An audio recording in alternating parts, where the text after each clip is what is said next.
When terminals are marked with a temperature rating lower than the standard 75 degrees Celsius, the low temperature rating must be used to determine the appropriate conductor size. To size a conductor with 40 degrees Celsius terminals, firstly, identify the AWG column.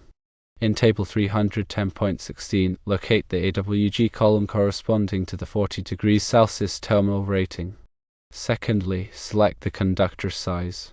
For the desired circuit amperage, select the conductor size that meets or exceeds the amperage value in the selected 40 degrees Celsius column. As an example, to size a conductor for a 20 amp circuit with 40 degrees Celsius terminals, locate the 40 degrees Celsius column in Table 310.16. Under 20 amps, the minimum conductor size is number 12 THHN. There are additional considerations. If the conductor is not rated for 75 degrees Celsius, it must be derated according to Table 310.15.2.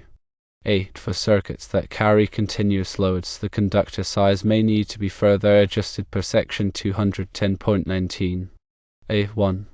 In conclusion, even though terminals are marked 40 degrees Celsius, you must still refer to the 40 degrees Celsius column in Table 310.16 to determine the appropriate conductor size. This ensures that the conductor is not operating at a temperature higher than the rating of the terminals.